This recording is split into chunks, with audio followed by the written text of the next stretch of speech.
Hello. हाँ जी guys, तो BEE की बात शुरू करते हैं। ये ग्रुप ए के बच्चों के लिए है। BEE basic electrical engineering. Code लिख लीजिए क्योंकि कल आपने आंसर शीट पे ये कोड लिखना है। ठीक है जी। और जो मैंने आपको पिछली फिजिक्स की वीडियो में बताया था ना कि कितनी लेंथ रखनी है आंसर की, आप उसी के अकॉर्डिंग चलना। इसमें भी बिल्कुल सेम होना चाहिए, इसका भी वही चीज़ है। इसमें भी डायग्राम्स वगैरह जो भी है सर्किट्स, तो आप उसको भी इसमें भी वैसे ही करोगे। अब मैं टॉपिक्स की बात करूं तो 2 मार्क्स में हमारे पास किरचॉफ्स लॉ दोनों में से कोई एक आपको आएगा ही आएगा। या तो KCL आ जाएगा या KVL आ जाएगा। ठीक है, या तो करंट लॉ आ जाएगा या वोल्टेज लॉ आ जाएगा। ठीक है, करंट लॉ क्या है, एक नोड में जितना करंट आ रहा है उतना ही वहां से निकलेगा। ठीक है, वोल्टेज लॉ की एक जो नोड है उसके अक्रॉस जो वोल्टेज है वो सेम ही रहती है ना।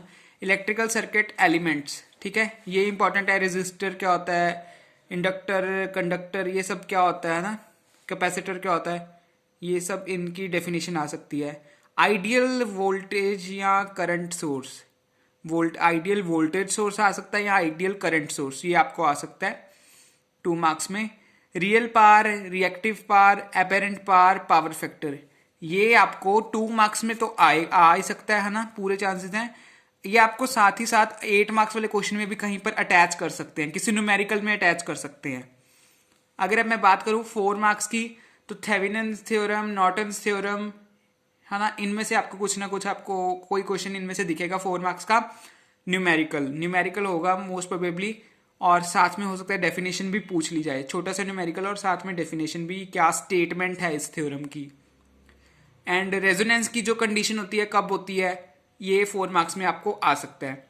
8 मार्क्स में अगर डायरेक्ट कोई क्वेश्चन आएगा तो यहाँ तो वो सुपर पोजिशन थ्योरम होगा, उसके भी वो फर्दर पार्ट्स होंगे। एक में आपको पूछ लेंगे सुपर पोजिशन थ्योरम होती क्या है, और दूसरे में कोई न्यूमेरिकल दे देंगे और साथ में रियल पावर, पावर फैक्टर वगैरह फाइंड करने को बोल देंगे।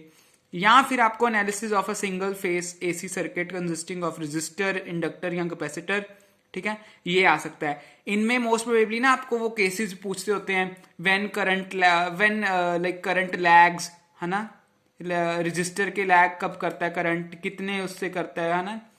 तो आपको इसका ग्राफ भी याद होना चाहिए। Graphs are very important of this chapter.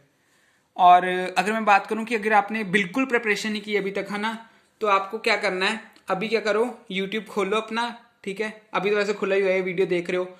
KCL KVL, ठीक है, ये तो मोस्ट प्रोबेबली आपने +2 में किया होता है। ठीक है, इसको एक बार रिवाइज मार लो। ये तीनों theorem, Thevenin's theorem, Norton's theorem, superposition theorems, इन तीनों पे वीडियोस देख लो कोई छोटी छोटी, इनका बेसिक कॉन्सेप्ट का आप आइडिया ले लो कि क्या कॉन्सेप्ट है। ठीक है, और अगर ये सब करने के बाद आपके पास टाइम बचता है तो आपने क्या करना है, ये डेफिनेशंस हैं जो ये पढ़ लेना है। ये ideal voltage source, current source, ये डेफिनेशंस हैं, ये आपको पढ़नी पड़ेंगी।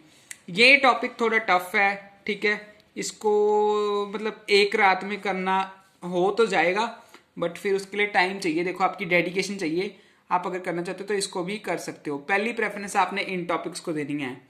तो आज मैं आपके लिए एक स्पेशल चीज लेके आया हूं, वो है लास्ट ईयर का पेपर। ठीक है, तो इस पेपर के अकॉर्डिंग आप इसका स्क्रीनशॉट ले लेना। ठीक है, फिर बाद में इसको एक बार एनालाइज कर लेना क्या हिसाब किताब रहा पेपर का। तो लास्ट ईयर के अकॉर्डिंग सिलेबस थोड़ा चेंज्ड है इस बार। ठीक है, तो इसलिए मुझे लगता नहीं कि ये वाला पेपर आपको आएगा। ठीक है, ऑब्वियसली थोड़ा चेंज तो होगा, बट हाँ, क्वेश्चन देख लो इस पैटर्न के हैं, तो आप इधर से इसका स्क्रीनशॉट ले लेना।